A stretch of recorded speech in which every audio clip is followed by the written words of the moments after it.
नमस्कार दोस्तों, कैसे हैं आप सब। मराठी वर्ग में आप सभी का बहुत बहुत स्वागत है। मैं हूं आपका लीड इंस्ट्रक्टर और आज का हमारा ये सेशन उन सभी महाटेट एस्पिरेंट्स के लिए एक गेम चेंजर होने वाला है जो अपनी तैयारी को लेकर बिल्कुल सीरियस हैं। बिल्कुल, सभी महाटेट एस्पिरेंट्स को मेरा भी नमस्कार। आज हम हिंदी व्याकरण की उस बुनियादी नींव को पक्का करेंगे जहां से एग्जाम में सीधे सीधे सवाल उठकर आते हैं। मेरा मतलब है संज्ञा और उसके सभी जरूरी रूप। तो चलिए बिना टाइम वेस्ट किए शुरू करते हैं। तो देखिए, आज के हमारे इस एक्सप्लेनर का एजेंडा एकदम क्लियर और टू द पॉइंट है। सबसे पहले हम बात करेंगे संज्ञा की परिभाषा और उसके भेदों पर। फिर हम देखेंगे लिंग और वचन परिवर्तन। उसके बाद कारक और उनके चिन्ह समझेंगे। फिर आएगी मेरी पर्सनल फेवरेट चीज, महाटेट शॉर्ट ट्रिक्स। और आखिर में हम कुछ मल्टीपल चॉइस क्वेश्चंस की प्रैक्टिस करेंगे। यकीन मानिए, ये सब आपके हाई मार्क्स का एक बहुत ही सॉलिड बेस बनाने वाला है। चलिए तो फिर सीधे अपने पहले सेक्शन की तरफ बढ़ते हैं, संज्ञा, परिभाषा और भेद। जो एस्पिरेंट्स बिल्कुल बेसिक से अपनी तैयारी शुरू कर रहे हैं ना, उनके लिए ये कॉन्सेप्ट क्लियर होना सबसे ज्यादा जरूरी है। तो भाई, संज्ञा आखिर है क्या? अगर मैं इसे एकदम आम बोलचाल की भाषा में कहूं तो दुनिया की कोई भी चीज जिसका कोई नाम है वो संज्ञा है। सीधी सी बात। जिस शब्द से किसी व्यक्ति, वस्तु, स्थान, गुण, भाव या पदार्थ का पता चले उसे हम संज्ञा कहते हैं। एकदम सही। और इसे हम इन बेहतरीन उदाहरणों से समझ सकते हैं, जैसे सीमा, ये एक व्यक्ति का नाम है। पुस्तक एक वस्तु हो गई। मुंबई एक जगह यानी स्थान का नाम है। और मिठास जो कि एक भाव या फीलिंग है। ये सब संज्ञा है। अब यहाँ सबसे इंटरेस्टिंग बात क्या है पता है? आप इन पांचों भेदों को ना सिर्फ इन उदाहरणों को देखकर ही बहुत आसानी से पहचान सकते हैं। जी हाँ, देखिए, पहला है व्यक्तिवाचक संज्ञा, जैसे सीमा। ये किसी का एक पर्टिकुलर यानी विशेष नाम है। दूसरा है जातिवाचक संज्ञा, जैसे लड़की। अब ये किसी एक लड़की की बात नहीं हो रही, बल्कि पूरी लड़की जाति का बोध करा रही है। बिल्कुल। तीसरा है भाववाचक संज्ञा, जैसे सुंदरता या मिठास। इसे आप हाथ से छू तो नहीं सकते ना जी, बस महसूस कर सकते हैं। चौथा है द्रव्यवाचक संज्ञा, मतलब कोई पदार्थ या मटेरियल, जैसे पानी या सोना। और पांचवा समूहवाचक संज्ञा, जैसे सेना, जो एक अकेले इंसान से नहीं बल्कि पूरे ग्रुप या समूह से बनती है। बहुत बढ़िया। अब हम अपने दूसरे फेज पर जंप करते हैं, लिंग और वचन परिवर्तन। ध्यान रखिएगा एस्पिरेंट्स, महाटेट एग्जाम में इस टॉपिक से भर भर के सवाल पूछे जाते हैं। ये आपके पक्के मार्क्स हैं। सर, लिंग को पहचानने में हमारे स्टूडेंट्स को अक्सर थोड़ी कंफ्यूजन हो जाती है। क्या आप इसे थोड़ा और सिंपल तरीके से बता सकते हैं? अरे बिल्कुल। देखिए, लिंग बस संज्ञा का वो रूप है जो हमें ये बताता है कि कोई शब्द पुरुष जाति का है या स्त्री जाति का। अगर शब्द पुरुष जाति का है तो वो पुल्लिंग कहलाएगा, और अगर स्त्री जाति का है तो वो स्त्रीलिंग कहलाएगा। बस इतना ही तो है। और ये बात इन उदाहरणों से बिल्कुल शीशे की तरह साफ हो जाती है। हाँ, यहाँ आप पुल्लिंग से स्त्रीलिंग में होने वाले बदलाव देख सकते हैं। लड़का बदल जाता है लड़की में, शिक्षक हो जाता है शिक्षिका, और राजा का स्त्रीलिंग रूप होता है रानी। बहुत ही सिंपल। सही कहा। अब लिंग के बाद नंबर आता है वचन का। वचन हमें बस ये आइडिया देता है कि कोई चीज गिनती में एक है या फिर एक से ज्यादा। अगर एक है तो एक वचन, और अगर एक से ज्यादा हैं फिर चाहे वो 2 हों या 2000, वो बहुवचन हो जाता है। तो इसके एग्जाम्पल्स भी देख लेते हैं। एक वचन लड़की का बहुवचन होगा लड़कियां, बच्चा का बहुवचन बन जाएगा बच्चे, और पुस्तक का पुस्तकें। मैं यहाँ सभी महाटेट उम्मीदवारों का ध्यान एक बहुत जरूरी बात की तरफ खींचना चाहूंगा। ये जो एक वचन से बहुवचन में बदलते वक्त छोटे छोटे बदलाव होते हैं ना, जैसे लड़कियां में छोटी ई की मात्रा का आना और यहाँ का जुड़ना, इन पर आपकी पकड़ एकदम मजबूत होनी चाहिए। एग्जामिनर आपको यहीं पर फंसाने की कोशिश करते हैं। दोस्तों, इससे पहले कि हम अपने अगले और बहुत ही इंपॉर्टेंट टॉपिक की तरफ बढ़ें, आप सभी के लिए एक छोटी सी लेकिन बहुत काम की अनाउंसमेंट है। बिल्कुल, आपकी तैयारी को और भी धारदार बनाने के लिए हमने आज के इस पूरे सेशन के कंप्लीट पीडीएफ नोट्स और एक स्पेशल प्रैक्टिस क्विज का लिंक नीचे डिस्क्रिप्शन में डाल दिया है। और हाँ, हमारी फुल हिंदी ग्रामर की प्लेलिस्ट भी आपको वहीं मिल जाएगी, तो उसे चेकआउट करना बिल्कुल मत भूलिएगा। जी हाँ, और अगर आपको आज के इस एक्सप्लेनर से कुछ नया सीखने को मिल रहा है तो हमारे यूट्यूब चैनल मराठी वर्ग को अभी लाइक, शेयर और सब्सक्राइब जरूर करें। डेली अपडेट्स और तैयारी के लिए हमारे व्हाट्सएप और टेलीग्राम चैनल्स को भी ज्वाइन कर लें। सारे लिंक्स डिस्क्रिप्शन में हैं। चलिए जी, अब वापस फोकस करते हैं। हमारा अगला और बेहद क्रूशियल सेक्शन है कारक और उनके चिन्ह। हिंदी वाक्यों की बनावट को समझने के लिए ये टॉपिक किसी रीढ़ की हड्डी से कम नहीं है। आसान शब्दों में कहूं तो कारक का मतलब है कि संज्ञा या सर्वनाम का वाक्य की क्रिया के साथ क्या संबंध है। मतलब जो काम हो रहा है वो कौन कर रहा है, किस पर हो रहा है। ये जो शब्द हमें रिलेशन बताते हैं ना, उन्हें ही हम कारक कहते हैं। परिभाषा तो एकदम क्लियर है सर, लेकिन एग्जाम के पॉइंट ऑफ व्यू से तो टोटल 8 कारक होते हैं। इन्हें रटने में तो काफी टाइम लग जाएगा। क्या इसे याद रखने की कोई ट्रिक है? ट्रिक बिल्कुल है। सबसे जरूरी बात यह है कि आपको इन 8 कारकों के भारी भरकम नाम रटने की कोई जरूरत नहीं है। आपको फोकस करना है इनके चिन्हों पर। ये चिन्ह आपकी मास्टर की हैं। अच्छा, जैसे कर्ता कारक का चिन्ह है ने। उदाहरण देखिए, सीमा ने पत्र लिखा। और कर्म कारक का चिन्ह है को। शिक्षक ने छात्र को बुलाया। एग्जैक्टली। अगर आप ने, को, से, के लिए, का, के, की, में, पर जैसे ये छोटे छोटे चिन्ह अच्छे से दिमाग में बिठा लेते हैं तो एग्जाम हॉल में क्वेश्चन देखते ही आप चुटकियों में सही ऑप्शन पर टिक लगा देंगे। ये चिन्ह ही आपके डायरेक्ट आंसर होते हैं। और अब आता है वो सेक्शन जिसका आप सभी को बेसब्री से इंतजार रहता है, महाटेट शॉर्ट ट्रिक्स। ये वो टाइम है जहां हम अपने पढ़े हुए सारे कॉन्सेप्ट्स को स्मार्ट एग्जाम टैक्टिक्स में बदल देंगे। मेरी बात बहुत ध्यान से सुनिएगा। ये ट्रिक्स पिछले कई सालों के MHAT पेपर्स को एनालाइज करके निकाली गई हैं। ट्रिक नंबर 1, एग्जाम में सबसे ज्यादा घुमावदार सवाल भाववाचक संज्ञा से आते हैं, तो किसी भी गुण या फीलिंग को पहचानना अच्छे से सीख लीजिए। ट्रिक नंबर 2, वाक्य में जहां भी आपको ने लिखा हुआ दिखे, बिना सोचे कर्ता कारक पे टिक कर दीजिए। को टीचर, और सर अगर सवाल में का, के या की आ जाए तो वो 100% संबंध कारक होगा। बात खत्म। इसी तरह अगर में या पर दिखे तो वो अधिकरण कारक है। और हां, अगर कोई स्पेशल नाम आ जाए, चाहे वो इंसान का हो, नदी का हो या किसी शहर का, तो वो हमेशा व्यक्तिवाचक संज्ञा ही होगा। बस इन ट्रिक्स को अपने दिमाग में सेट कर लीजिए। तो भाई, थ्योरी और ट्रिक्स तो बहुत हो गई। अब वक्त है ये चेक करने का कि आपको कितना समझ आया। हम अपने आखिरी सेक्शन पर आ गए हैं, अभ्यास और बहुविकल्पीय प्रश्न। बिल्कुल। और मैं चाहता हूं कि यहां बैठे सभी एस्पिरेंट्स पूरे एक्टिव मोड में आ जाएं।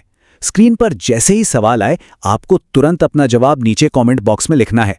देखते हैं आपकी तैयारी किस लेवल की है। को टीचर, तो पिछले सालों के महाटेट पेपर से उठाया गया पहला सवाल आपके सामने है। मित्रता कौन सी संज्ञा है? आपके ऑप्शंस हैं ए जातिवाचक, बी व्यक्तिवाचक, सी भाववाचक या डी द्रव्यवाचक। लीड इंस्ट्रक्टर, जल्दी से अपना आंसर कमेंट बॉक्स में टाइप कीजिए। हिंट देता हूं, शब्द है मित्रता। सोचिए, क्या आप दोस्ती को हाथ से छू सकते हैं या सिर्फ दिल से महसूस कर सकते हैं? चलिए देखते हैं इसका लॉजिक कैसे काम करता है। इसका सही जवाब है ऑप्शन सी, भाववाचक संज्ञा। जिन भी एस्पिरेंट्स ने कमेंट में सी लिखा है, आपकी तैयारी एकदम सही ट्रैक पर है। और इसका रीजन बहुत ही सिंपल है। मित्रता एक इमोशन है, एक भाव है जिसे हम केवल महसूस कर सकते हैं। अब अगला लॉजिक बेस्ड क्वेश्चन आपके लिए है। सीमा ने कहानी लिखी। इस वाक्य में जो शब्द है सीमा, वो कौन से कारक में है? ऑप्शंस हैं ए कर्म कारक, बी संबंध कारक, सी कर्ता कारक या डी अधिकरण कारक। याद है, अभी 2 मिनट पहले ही हमने इसकी शॉर्ट ट्रिक डिस्कस की थी। फटाक से कमेंट बॉक्स में अपना आंसर बताइए। सेंटेंस को ध्यान से देखिए, इसमें कौन सा वो जादुई चिन्ह छिपा हुआ है? और इसका एकदम सटीक जवाब है ऑप्शन सी, कर्ता कारक। बिल्कुल सही। और इसका लॉजिक सीधा हमारी शॉर्ट ट्रिक से आता है। वाक्य में लिखा है सीमा ने, यहां ने चिन्ह लगा हुआ है। बस आपको ने देखते ही क्लिक हो जाना चाहिए कि ये कर्ता कारक का मामला है। एग्जाम में इस तरह के सवालों को सॉल्व करने में आपको सच कहूं तो 1 सेकंड से ज्यादा का वक्त नहीं लगना चाहिए। को टीचर, अब चलते हैं हमारे आज के आखिरी और प्रीवियस ईयर पैटर्न पर बेस्ड क्वेश्चन की तरफ। निम्न में से कौन सा शब्द बहुवचन है? आपके विकल्प हैं ए लड़की, बी पुस्तक, सी बच्चा या डी लड़कियां। ये बहुत ही स्कोरिंग क्वेश्चन है दोस्तों। मैं चाहता हूं कि हर एक स्टूडेंट इसका सही जवाब नीचे कमेंट्स में दे। एक वचन और बहुवचन के वो छोटे छोटे नियम याद कीजिए जो हमने अभी थोड़ी देर पहले सीखे थे। और इसका करेक्ट आंसर है ऑप्शन डी, लड़कियां। बहुत ही लॉजिकल है। लड़की एक वचन है और जब हम इसके आगे या जोड़ देते हैं तो वो अपने आप बहुवचन यानी लड़कियां बन जाता है। बिल्कुल। ये जो या ए जैसे प्रत्यय होते हैं ना, ये बहुवचन की सबसे बड़ी और आसान पहचान होते हैं। तो इसी के साथ दोस्तों हम आज के इस शानदार सेशन के एंड में आ गए हैं। इस पूरे एक्सप्लेनर का कंक्लूजन बस इतना सा है कि संज्ञा, लिंग, वचन और कारक ये सिर्फ रटने वाले ग्रामर के रूल्स नहीं हैं, ये आपकी महाटेट परीक्षा की एक्चुअल आधारशिला हैं। बिल्कुल सही कहा आपने। अगर आपकी इन टॉपिक्स पर अच्छी पकड़ है तो इसका सीधा सा मतलब है कि ग्रामर सेक्शन में आपके मार्क्स कहीं नहीं जाने वाले। सच कहूं तो अगर आप इन पैटर्न्स को, इन छोटे छोटे चिन्हों को पकड़ना एक बार सीख गए तो जरा सोच कर देखिए, क्या हिंदी के किसी भी पैसेज या वाक्य को पढ़ने का आपका नजरिया हमेशा के लिए नहीं बदल जाएगा?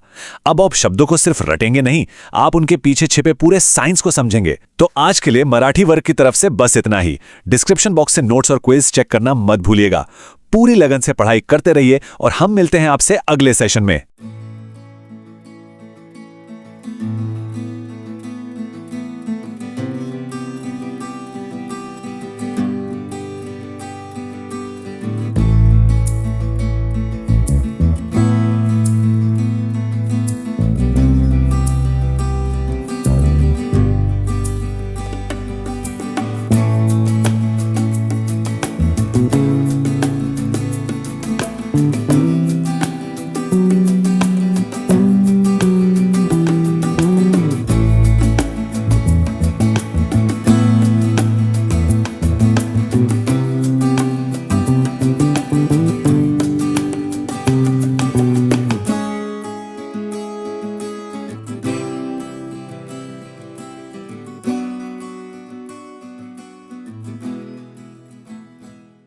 नमस्कार दोस्तों, मराठी वर्ग की ओर से आज के इस खास विश्लेषण में सभी का बहुत बहुत स्वागत है।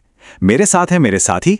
आज हम MAHA टेट परीक्षा के लिए हिंदी व्याकरण का एक बेहद महत्वपूर्ण विषय सर्वनाम लेकर आए हैं। बिल्कुल। और साथियों, आगे बढ़ने से पहले बता दें कि इस पूरी चर्चा के PDF नोट्स, प्रैक्टिस के लिए क्विज का लिंक और हमारे WhatsApp तथा टेलीग्राम चैनलों के लिंक नीचे डिस्क्रिप्शन में दे दिए गए हैं। तो चलिए बिना किसी देरी के आज की इस चर्चा की शुरुआत करते हैं। आज के हमारे इस सेशन का क्रम बिल्कुल स्पष्ट रहेगा। सबसे पहले अर्थ और परिभाषा, फिर मुख्य प्रकार और इसका सही प्रयोग। इसके बाद महाटेट के महत्वपूर्ण बिंदु, कुछ तर्क आधारित बहुविकल्पीय प्रश्न यानी MCQs और अंत में परीक्षा के लिए कुछ शानदार शॉर्ट ट्रिक्स और निष्कर्ष। तो चलिए बढ़ते हैं भाग 1 की तरफ, सर्वनाम, अर्थ और परिभाषा यानी इसकी मूल बातें समझना। अगर बिल्कुल आसान हिंदी में समझें तो जो शब्द संज्ञा यानी किसी भी नाम की जगह पर इस्तेमाल किए जाते हैं वे सर्वनाम कहलाते हैं। देखिए, सर्वनाम शब्द असल में 2 शब्दों का जोड़ है, सर्व और नाम। इसका सीधा सा मतलब होता है सबके स्थान पर आने वाला नाम। और इस बात को एक बहुत ही आम उदाहरण से समझा जा सकता है। मान लीजिए हम कहते हैं सीमा विद्यालय गई। सीमा पढ़ाई करती है। अब बार बार सीमा शब्द का इस्तेमाल थोड़ा अटपटा लगता है ना? भाषा का प्रवाह टूटता है। इसके बजाय अगर कहा जाए सीमा विद्यालय गई, वह पढ़ाई करती है, तो यहां जो वह शब्द है वही सर्वनाम है। इसने पूरी बात को कितना सहज और सुंदर बना दिया। एकदम सही कहा। अब आते हैं भाग 2 पर, सर्वनाम के मुख्य प्रकार और इसकी 7 प्रमुख श्रेणियां। व्याकरण में सर्वनाम मुख्य रूप से 7 प्रकार के होते हैं। पहले 4 प्रकार देखिए, पुरुषवाचक, निजवाचक, निश्चयवाचक और अनिश्चयवाचक। इन्हें पहचानना बहुत ही सरल है। जैसे मैं या हम पुरुषवाचक में आते हैं, स्वयं या खुद निजवाचक हैं।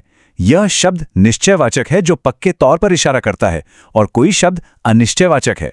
बिल्कुल। अब बाकी के 3 प्रकारों की बात करते हैं, संबंधवाचक, प्रश्नवाचक और पारस्परिक सर्वनाम। यहां ध्यान देने वाली बात है कि कौन, क्या जैसे सवाल पूछने वाले शब्द सीधे सीधे प्रश्नवाचक होते हैं, जो वह जैसे जोड़े संबंधवाचक बनाते हैं, और एक दूसरे या आपस में जैसे शब्द पारस्परिक सर्वनाम की श्रेणी में बिल्कुल सटीक बैठते हैं।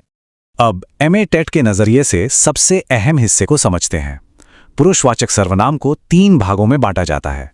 उत्तम पुरुष यानी बोलने वाला व्यक्ति, जैसे मैं या हम। मध्यम पुरुष यानी सामने बैठा सुनने वाला, जैसे तुम या आप। और अन्य पुरुष यानी कोई तीसरा जिसके बारे में बात हो रही हो, जैसे यह, वह या वे। चलिए दोस्तों, अब एक छोटा सा टेस्ट हो जाए। अभी हमने एक नियम देखा, तो बताइए मैं और हम किस पुरुषवाचक सर्वनाम के उदाहरण हैं? इसका जवाब तुरंत नीचे कमेंट बॉक्स में लिखकर बताइए। देखते हैं किसकी तैयारी सबसे पक्की चल रही है। आपके जवाब आते रहने चाहिए। तब तक हम भाग 3 की ओर बढ़ते हैं, सर्वनाम का सही प्रयोग।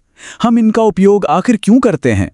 सिर्फ नियम रटना काफी नहीं है, इसका असल फायदा समझना जरूरी है। सबसे पहला फायदा, ये संज्ञा को बार बार दोहराने से रोकता है। बिल्कुल, और इससे भाषा बहुत ही सरल, स्पष्ट और असरदार बन जाती है। साथ ही वाक्यों के अलग अलग हिस्सों के बीच संबंध जोड़ने और किसी खास व्यक्ति या वस्तु की तरफ संकेत करने के लिए भी सर्वनाम एक लाजवाब टूल है।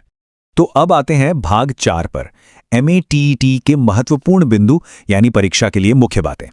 वैसे साथियों, व्याकरण पर पूरी पकड़ बनाने के लिए डिस्क्रिप्शन में दी गई हिंदी व्याकरण की पूरी प्लेलिस्ट को जरूर चेक कीजिएगा।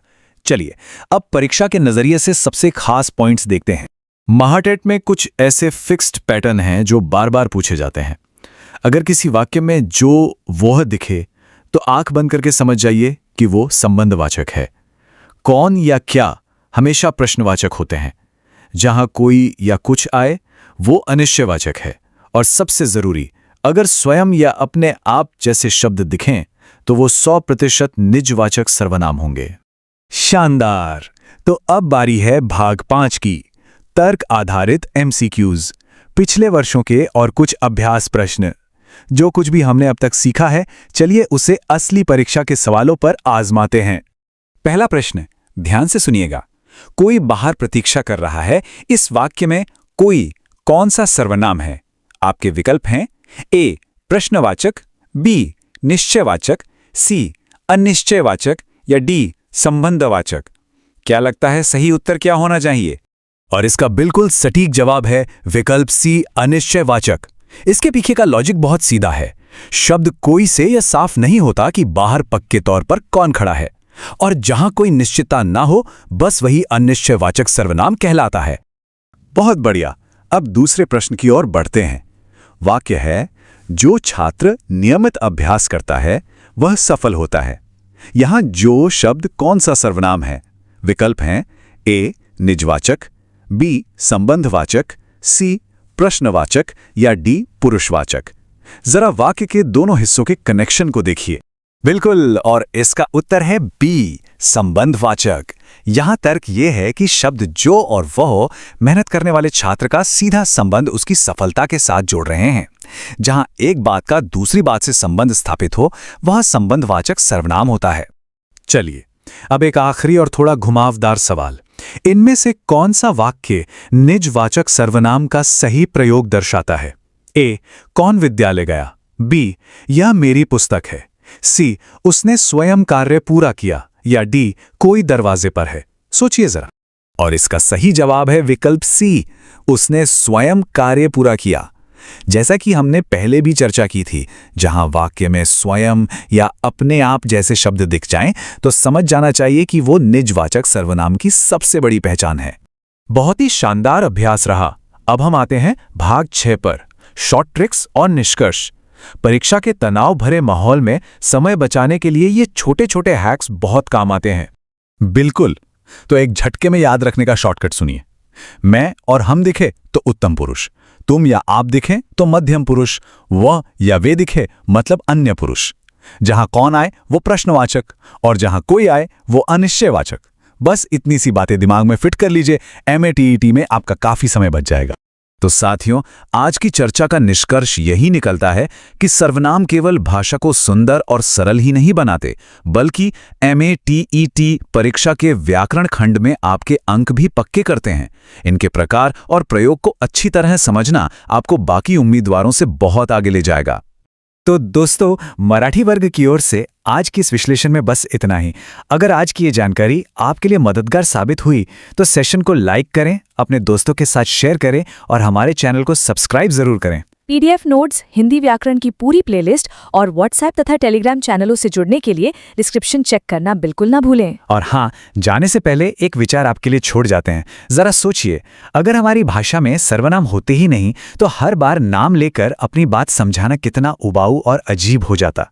इस पर जरूर विचार कीजिएगा। सीखते रहिए, आगे बढ़ते रहिए। मिलते हैं अगले विश्लेषण में।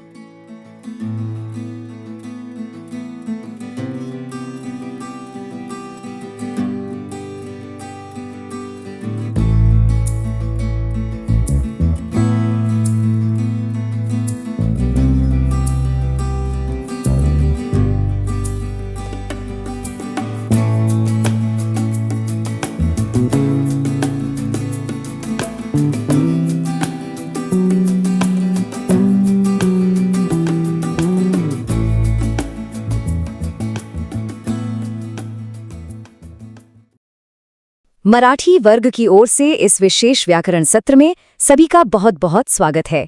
आज का ये विश्लेषण MAHTET परीक्षा की तैयारी करने वाले सभी उम्मीदवारों के लिए बहुत खास होने वाला है। आज हम हिंदी व्याकरण के उस विषय पर बात करेंगे जिससे परीक्षा में सवाल आते ही आते हैं, यानी क्रिया, काल और वाच्य। बिल्कुल, और एक बहुत ही महत्वपूर्ण जानकारी। इस सत्र को शुरू करने से पहले बता दें कि परीक्षा की बेहतरीन तैयारी के लिए इन सभी विषयों के बहुत ही जरूरी PDF नोट्स और एक प्रैक्टिस क्विज का लिंक नीचे डिस्क्रिप्शन में दिया गया है। उसे चेक करना बिल्कुल मत भूलिएगा। तो चलिए बिना किसी देरी के शुरू करते हैं। आज के इस सत्र में हम इन 6 मुख्य बिंदुओं पर चर्चा करेंगे। पहला, क्रिया के मूल सिद्धांत। दूसरा, सकर्मक और अकर्मक क्रियाएं। तीसरा, काल। चौथा, वाच्य। पांचवा, परीक्षा में समय बचाने वाली शॉर्ट ट्रिक्स। और अंत में कुछ बहुविकल्पीय प्रश्नोत्यास। एकदम सही। ये एक ऐसा स्ट्रक्चर है जो किसी भी बिगनर के लिए व्याकरण को समझना बहुत आसान बना देगा। तो आते हैं हमारे पहले भाग पर, क्रिया के बुनियादी सिद्धांत। अगर व्याकरण की बिल्कुल शुरुआत कर रहे हों तो मन में सबसे पहला सवाल यही आता है कि क्रिया असल में होती क्या है। सीधी सी बात है, जिस भी शब्द से किसी कार्य के करने, होने या होने की अवस्था का पता चले उसे क्रिया कहते हैं। सरल शब्दों में, वाक्य चाहे कोई भी हो, उसका मुख्य आधार, उसकी नींव क्रिया ही होती है।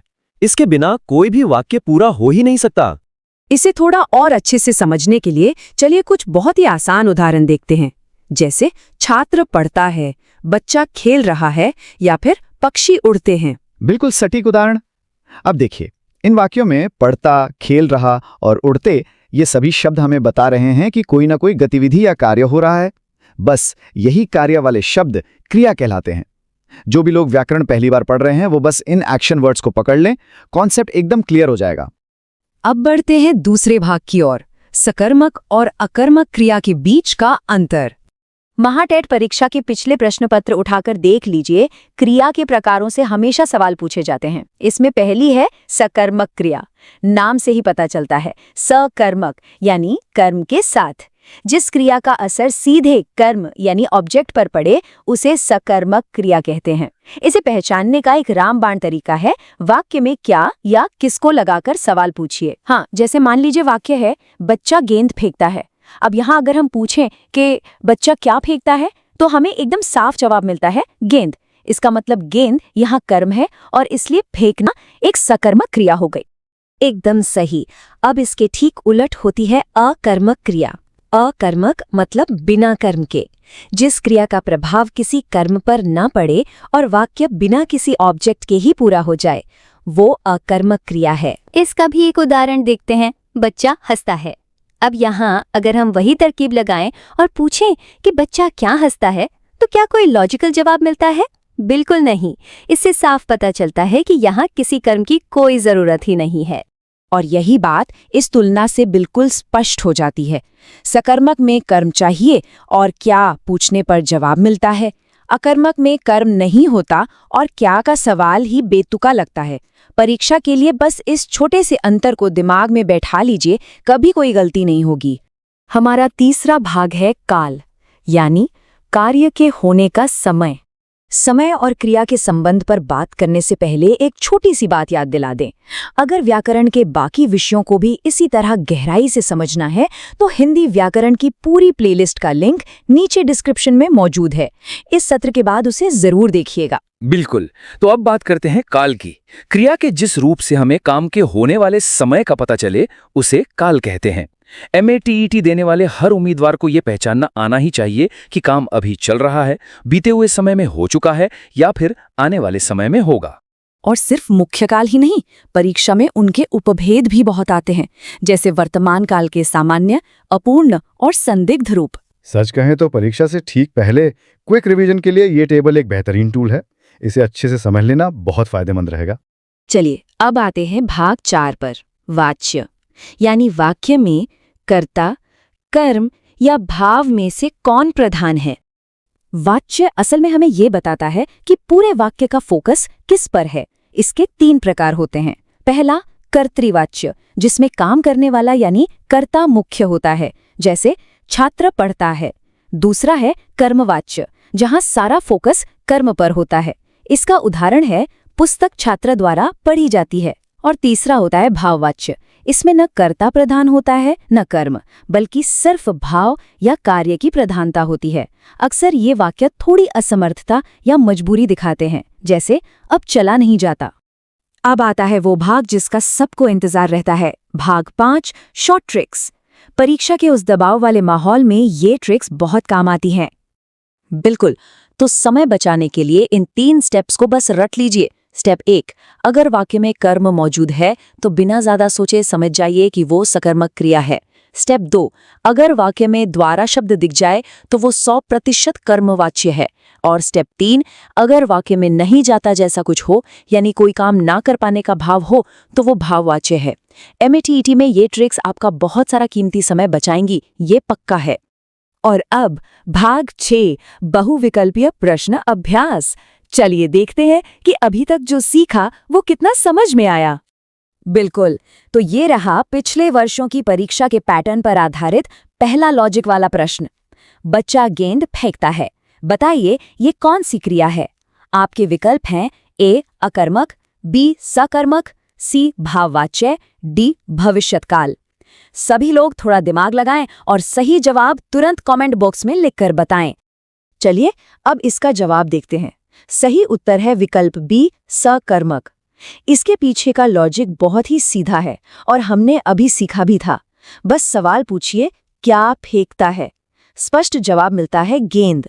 क्योंकि गेंद यहाँ कर्म है, इसलिए ये सकर्मक क्रिया है। बहुत शानदार। अब आते हैं दूसरे रीजनिंग आधारित प्रश्न पर। वाक्य है पक्षी उड़ते हैं, ये कौन सी क्रिया है? विकल्प हैं A सकर्मक, B कर्मवाच्य, C अकर्मक या D भाववाच्य। एक बार फिर सभी MATET एस्पिरेंट्स कमेंट्स में अपना उत्तर दें।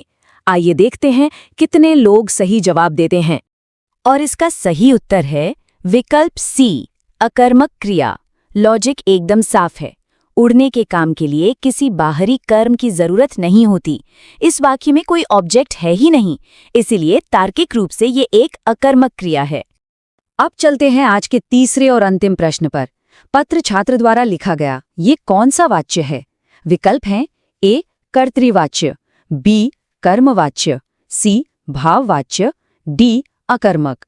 थोड़ा सा हिंट दे देते हैं। अभी थोड़ी देर पहले हमने शॉर्ट ट्रिक्स वाले सेक्शन में एक खास कीवर्ड के बारे में बात की थी, बस उसे ढूंढिए। जिन लोगों ने भी विकल्प B यानी कर्मवाच्य चुना है, उनका जवाब बिल्कुल सही है। यहाँ पत्र जो कि एक कर्म है, उस पर बल दिया गया है। और सबसे बड़ी पहचान, वाक्य में द्वारा शब्द का साफ साफ इस्तेमाल हुआ है। तो आज के इस गहरे विश्लेषण को एक बहुत ही मजबूत विचार के साथ खत्म करते हैं।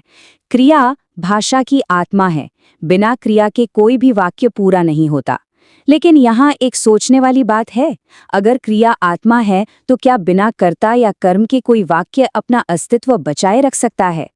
इस सवाल पर जरूर विचार कीजिएगा, क्योंकि परीक्षा में असली खेल इसी गहराई को समझने का होता है। एकदम सही बात कही। अगर आज का ये विश्लेषण परीक्षा की तैयारी में मददगार लगा हो तो मराठी वर्ग YouTube चैनल को लाइक, शेयर और सब्सक्राइब करना बिल्कुल न भूलें। और हाँ, हमारी WhatsApp और Telegram कम्युनिटी से जुड़ने के लिए डिस्क्रिप्शन में दिए गए लिंक्स पर जरूर क्लिक करें। आज के सत्र में हमारे साथ जुड़ने के लिए सभी का बहुत बहुत धन्यवाद।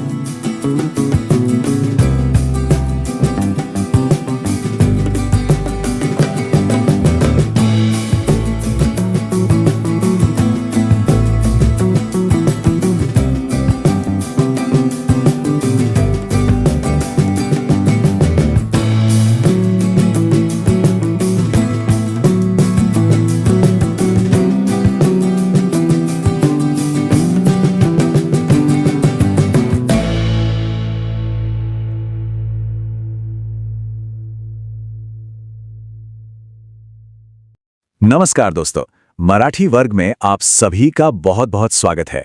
आज हम महाराष्ट्र टेट परीक्षा के लिए हिंदी व्याकरण का एक अत्यंत महत्वपूर्ण और स्कोरिंग विषय समझने वाले हैं, क्रिया विशेषण। एकदम शुद्ध हिंदी में और पूरी तरह से परीक्षा के नजरिए से। तो चलिए बिना किसी देरी के शुरू करते हैं आज का ये खास विश्लेषण।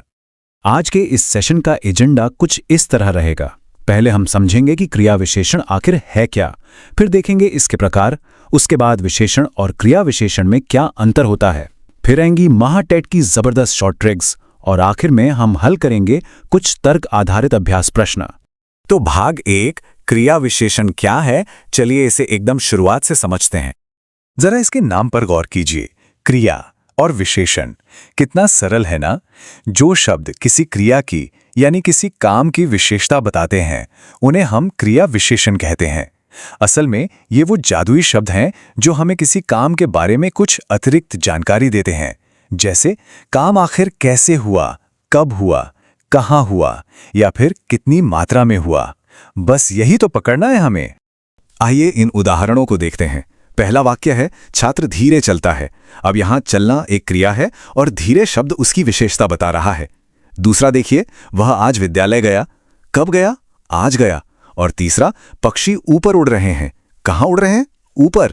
तो ये जो शब्द है ना, धीरे, आज और ऊपर, ये सीधे तौर पर क्रिया को और ज्यादा स्पष्ट कर रहे हैं। समझ गए ना? अब आते हैं भाग 2 पर, क्रिया विशेषण के प्रकार।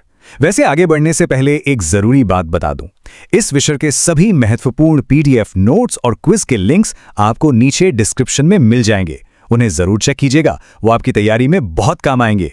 तो पहला प्रकार है कालवाचक क्रिया विशेषण। देखिए, काल का मतलब ही होता है समय या वक्त।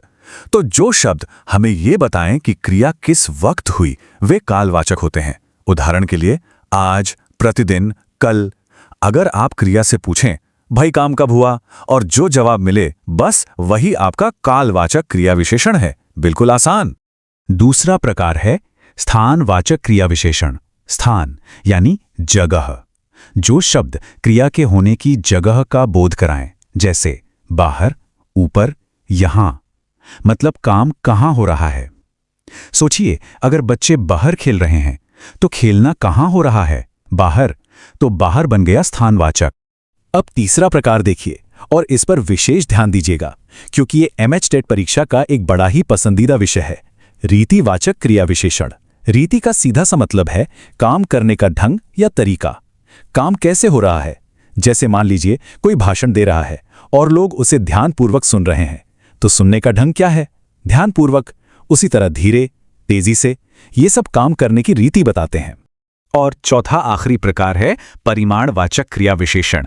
परिमाण का अर्थ होता है मात्रा या क्वांटिटी। काम कितना हुआ, जैसे वो बहुत पढ़ता है या छात्र कम बोलते हैं। यहां बहुत और कम शब्द परिमाणवाचक हैं।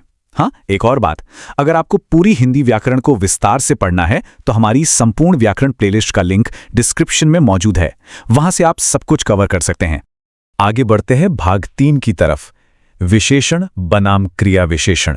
यहां अक्सर बुनियादी स्तर पर सीखने वालों को थोड़ा कंफ्यूजन होता है। आइए इस टेबल से सारा कंफ्यूजन हमेशा के लिए दूर करते हैं। देखिए, विशेषण हमेशा किसी संज्ञा या सर्वनाम की विशेषता बताता है। जैसे सुंदर फूल, यहां फूल एक संज्ञा है और सुंदर उसका विशेषण। लेकिन दूसरी तरफ क्रिया विशेषण हमेशा और हमेशा केवल क्रिया की विशेषता बताता है। जैसे धीरे चलता, यहां चलना एक क्रिया है और धीरे उस क्रिया की विशेषता है ना, एकदम शीशे की तरह साफ। चलिए अब आते हैं उस हिस्से पर जिसका आप सभी को इंतजार था, भाग 4 MATET की शॉर्ट ट्रिक्स। परीक्षा में जब समय कम हो और जल्दी से सही उत्तर निकालना हो तो क्रिया से सिर्फ ये 4 आसान सवाल पूछ लीजिए। अगर क्रिया से पूछने पर कब का उत्तर मिले तो बिना सोचे समझ लीजिए वह कालवाचक है। अगर कहाँ का जवाब मिले तो स्थानवाचक, अगर कैसे का उत्तर मिले तो रीतिवाचक और अगर कितना का जवाब मिले तो परिमाणवाचक। लिख के ले लीजिए, इस ट्रिक से आपका जवाब कभी गलत नहीं होगा। चलिए अब वक्त है अपनी पढ़ाई को टेस्ट करने का। भाग 5 तर्क आधारित अभ्यास प्रश्न। हम महाटेट के पिछले वर्षों के पैटर्न पर आधारित कुछ ऐसे लॉजिक वाले प्रश्न देखेंगे जिनकी परीक्षा में आने की पूरी संभावना है। मैं प्रश्न पढ़ूंगा और आप लोग अपने उत्तर तुरंत कमेंट बॉक्स में लिखेंगे। तैयार हैं? ये रहा पहला सवाल आपकी स्क्रीन पर। विद्यार्थी ध्यानपूर्वक सुनते हैं। इस वाक्य में ध्यानपूर्वक कौन सा क्रिया विशेषण है? आपके विकल्प हैं ए कालवाचक, बी स्थानवाचक, सी रीतिवाचक या डी परिणामवाचक। जल्दी से अपना दिमाग दौड़ाइए और सही जवाब कमेंट बॉक्स में लिखिए। और इसका बिल्कुल सही जवाब है विकल्प सी रीतिवाचक। आइए इसके पीछे का तर्क समझते हैं। सुनने का काम कैसे हो रहा है? ध्यानपूर्वक हो रहा है, यानी ये काम करने का तरीका या ढंग बता रहा है ना, इसीलिए ये रीतिवाचक है। जिन्होंने भी सी लिखा है उनकी तैयारी एकदम सही दिशा में है। अब आते हैं दूसरे सवाल पर। हम कल प्रतियोगिता में जाएंगे। इस वाक्य में कल शब्द कौन सा क्रिया विशेषण है? विकल्प फिर से वही हैं। ए कालवाचक, बी स्थानवाचक, सी रीतिवाचक या डी परिमाणवाचक। अपनी वो शॉर्ट ट्रिक याद कीजिए और फटाफट कमेंट कीजिए। चेक करते हैं। सही उत्तर है विकल्प ए कालवाचक। क्यों? क्योंकि कल शब्द जाने के समय का बोध करा रहा है। अगर आप क्रिया से पूछेंगे कि भाई कब जाएंगे, तो साफ जवाब मिलता है कल जाएंगे। हमारी शॉर्ट ट्रिक यहां 100% काम कर रही है। अब थोड़ा अलग प्रश्न देखते हैं। प्रश्न 3, निम्न में से कौन सा परिमाणवाचक क्रिया विशेषण है? आपको यहां सिर्फ परिमाणवाचक की पहचान करनी है। विकल्प हैं ए धीरे, बी ऊपर, सी बहुत या डी आज। सोचिए कितना का जवाब किस शब्द से मिल रहा है? और इसका सही जवाब है विकल्प सी बहुत। कितना आसान था ना? बहुत शब्द हमें क्रिया की मात्रा बता रहा है। बाकी विकल्पों को भी देख लीजिए। धीरे आपका रीतिवाचक हो गया, ऊपर स्थानवाचक है और आज कालवाचक है। इसी तरह के लॉजिक का इस्तेमाल करके आप एमए टेट का हर प्रश्न पूरे आत्मविश्वास के साथ हल कर सकते हैं। क्रिया विशेषण को इस गहराई से समझना महाटेट परीक्षा में आपके लिए एक बहुत बड़ा फायदा साबित होगा। अगर आपको आज का ये विश्लेषण ज्ञानवर्धक लगा हो तो मराठी वर्ग चैनल को अभी सब्सक्राइब करें और इसे लाइक तथा शेयर करना बिल्कुल ना भूलें। और हाँ, बेहतरीन पीडीएफ नोट्स और पिछले वर्षों के उन एक्स्ट्रा अभ्यास प्रश्नों के लिए डिस्क्रिप्शन बॉक्स में दिए गए हमारे व्हाट्सएप और टेलीग्राम चैनल लिंक से जरूर जुड़ें। जाते जाते आप सबके लिए एक सोचने वाला सवाल छोड़ रहा हूं। अगर कोई शांति से पढ़ रहा है तो वहां दिमाग किस क्रिया विशेषण का उपयोग कर रहा है? इसका जवाब भी कमेंट्स में बताइएगा। बस ऐसे ही लगन से तैयारी करते रहिए और हिंदी व्याकरण पर अपनी पकड़ मजबूत बनाते रहिए। मिलते हैं अगले विश्लेषण में।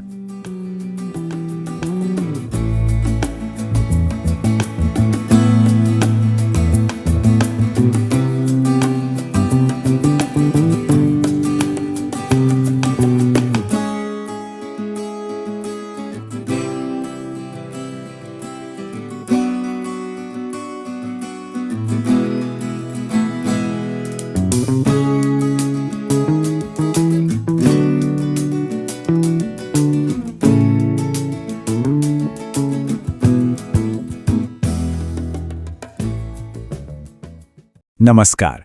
मराठी वर्ग के इस विशेष विश्लेषण में सभी उम्मीदवारों का बहुत बहुत स्वागत है। आज हम महाटेट परीक्षा के एक ऐसे टॉपिक को डीकोड करने वाले हैं जिससे परीक्षा में सवाल आना एकदम पक्का होता है, और वो टॉपिक है अव्यय। तो चलिए बिना किसी देरी के इस कंसेप्ट को आज पूरी तरह से मुट्ठी में कर लेते हैं। बिल्कुल, सभी को नमस्ते। देखिए, हिंदी व्याकरण के ये बेसिक नियम ना कई बार थोड़े उलझे हुए लगते हैं, पर आज के इस डीप डाइव के बाद अव्यय के सवाल बहुत ही आसान लगने लगेंगे।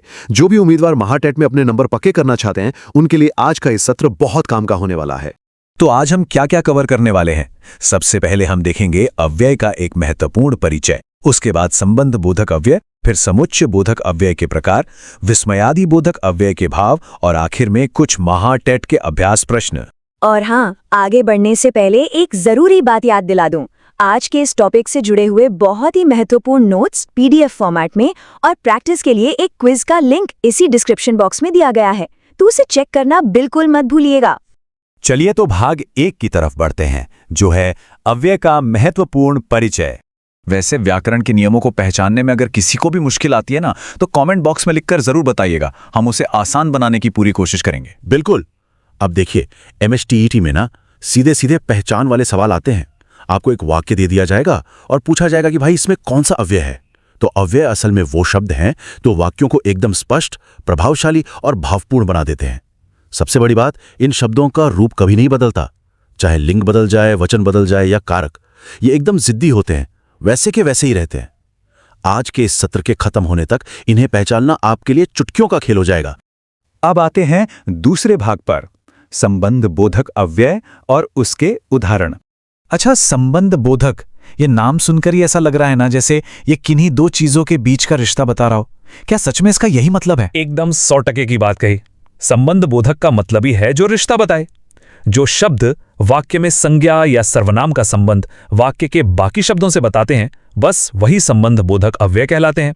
इसे एक बहुत ही आम सी बात से समझते हैं। मान लीजिए हमने कहा पुस्तक मेज पर रखी है। अब यहां मेज और रखी है के बीच का जो कनेक्शन है, जो रिश्ता है, वो कौन सा शब्द बता रहा है? वो शब्द है पर। तो बस ये पर ही हमारा संबंध बोधक अव्यय हो गया। इसे पहचानने के कुछ बहुत ही प्रमुख शब्द हैं, जैसे कि में, पर, से, तक, पास या फिर बिना। अगर वाक्य में ऐसे शब्द दिख जाएं जो किसी जगह या दिशा का बोध करा रहे हों, तो समझ जाइए कि वो संबंध बोधक है। अरे वाह, ये तो बहुत ही सीधा और स्पष्ट है। चलिए अपनी रोजमर्रा की जिंदगी से एक और उदाहरण लेते हैं। मान लीजिए किसी ने कहा विद्यालय के पास बगीचा है। अब यहां जो ये शब्द है ना, पास, ये विद्यालय और बगीचे के बीच की जगह वाला रिश्ता बता रहा है। एकदम सटीक उदाहरण। अब बढ़ते हैं हमारे तीसरे भाग की ओर, समुच्चय बोधक अव्यय के प्रकार। पर हां, आगे बढ़ने से पहले एक छोटी सी लेकिन बहुत काम की जानकारी।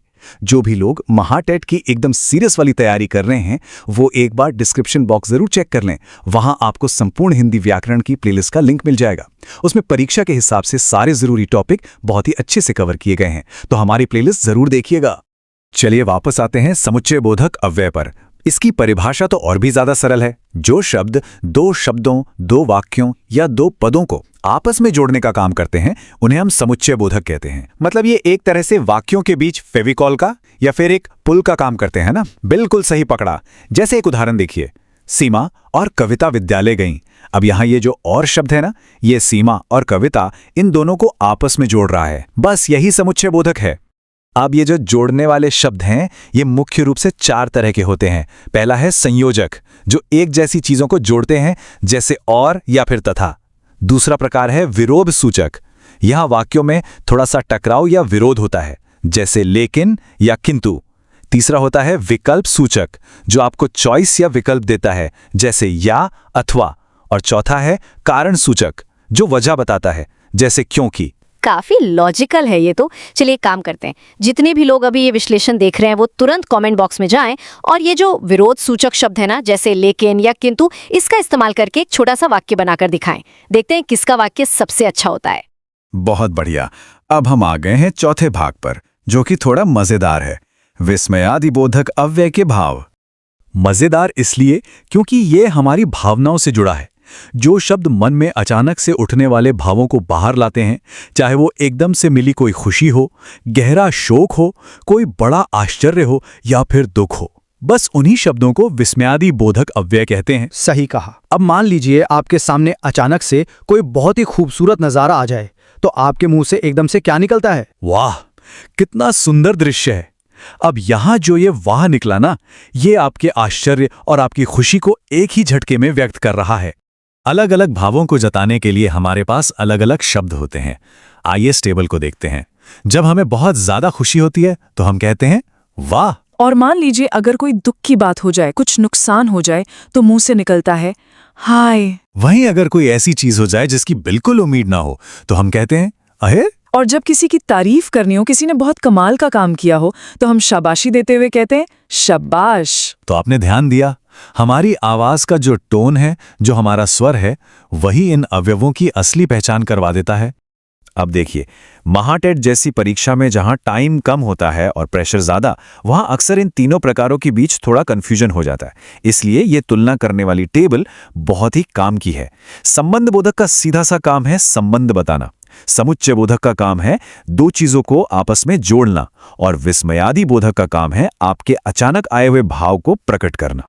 बिल्कुल। और परीक्षा हॉल में कदम रखने से ठीक पहले फटाफट रिवीजन करने के लिए ये वाली स्लाइड एक अल्टीमेट शॉर्टकट फॉर्मूला है। बस दिमाग में इतना सा फिट कर लीजिए, संबंध बताए तो संबंध बोधक, जोड़ने का काम करे तो समुच्चय बोधक, और भाव प्रकट करे तो विस्मयादि बोधक। बस बात खत्म है ना, एकदम आसान। तो चलिए, अब समय आ गया है 5वें और अंतिम भाग का, एमएटेट अभ्यास प्रश्न। आइए देखते हैं कि पिछले वर्षों की परीक्षाओं में किस तरह के तार्किक प्रश्न पूछे गए हैं और उन्हें कैसे हल करना है। तो पहला प्रश्न हमारी स्क्रीन पर है। वाक्य है, विद्यालय के पास मैदान है। पूछा गया है कि यहां पास कौन सा अव्यय है। आपके विकल्प हैं ए समुच्चय बोधक, बी विस्मयादि बोधक, सी संबंध बोधक, या फिर डी क्रिया विशेषण। जल्दी से अपना दिमाग दौड़ाइए और कमेंट बॉक्स में उत्तर टाइप कीजिए। और इसका एकदम सही उत्तर है विकल्प सी, संबंध बोधक। इसके पीछे का लॉजिक बहुत ही साफ है। इस वाक्य में जो पास शब्द है वो विद्यालय और मैदान, इन दोनों के बीच का स्थान संबंधी रिश्ता हमें बता रहा है, तो जाहिर सी बात है ये संबंध बोधक ही होगा। बहुत अच्छे, चलिए अब दूसरा प्रश्न देखते हैं। वाक्य है सीमा और कविता प्रतियोगिता में भाग लेंगी। यहां पर और कौन सा अव्यय है? विकल्प हैं ए संबंध बोधक, बी समुच्चय बोधक, सी विस्मयादि बोधक या फिर डी परिमाणवाचक। ये तो देखते ही पहचाना जा सकता है। इसका सही उत्तर है विकल्प बी, समुच्चय बोधक। कारण बहुत ही स्पष्ट है। यहां और शब्द दो संज्ञाओं को यानी सीमा और कविता को एक साथ जोड़ने का काम कर रहा है, इसलिए ये समुच्चय बोधक है। क्या बात है। और अब आते हैं हमारे आज के आखिरी प्रश्न पर। वाह, तुमने बहुत अच्छा कार्य किया। यहां वाह कौन सा अव्यय है? ए संबंध बोधक, बी समुच्चय बोधक, सी विस्मयादि बोधक या डी संकेतवाचक। मुझे पूरा यकीन है कि ये जवाब तो सबका सही हुआ होगा। इसका सही उत्तर है विकल्प सी, विस्मयादि बोधक, क्योंकि जो वाह शब्द है वो साफ तौर पर खुशी और तारीफ के उस अचानक आए भाव को प्रकट कर रहा है। तो इसी के साथ हमारा आज का ये विश्लेषण यहीं पूरा होता है। हमें उम्मीद है कि अव्यय को लेकर अब सारे डाउट क्लियर हो गए होंगे। महाटेट परीक्षा के व्याकरण वाले हिस्से में पूरे नंबर लाने हैं तो बस इन नियमों का थोड़ा थोड़ा अभ्यास करते रहिए। बिल्कुल सही कहा। लेकिन जाते जाते एक छोटा सा सवाल छोड़कर जा रहे हैं। जरा सोचिए कि इसलिए शब्द ये कौन सा अव्यय है? क्या ये समुच्चय बोधक है या फिर संबंध बोधक? थोड़ा दिमाग लगाइए और अपना जवाब कमेंट्स में जरूर बताइएगा। अपनी इस तैयारी को और भी मजबूत करने के लिए मराठी वर्ग यूट्यूब चैनल को सब्सक्राइब करना बिल्कुल मत भूलिएगा। इस विश्लेषण को लाइक और शेयर भी करें। हमारी कम्युनिटी का हिस्सा बनने के लिए व्हाट्सएप और टेलीग्राम चैनल को जरूर ज्वाइन करें। इन सभी के लिंक और हाँ, वो PDF नोट्स भी आपको डिस्क्रिप्शन बॉक्स में मिल जाएंगे। तो अगले विश्लेषण में एक नए टॉपिक के साथ फिर मुलाकात होगी। तब तक के लिए अभ्यास करते रहें और सीखते रहें। धन्यवाद।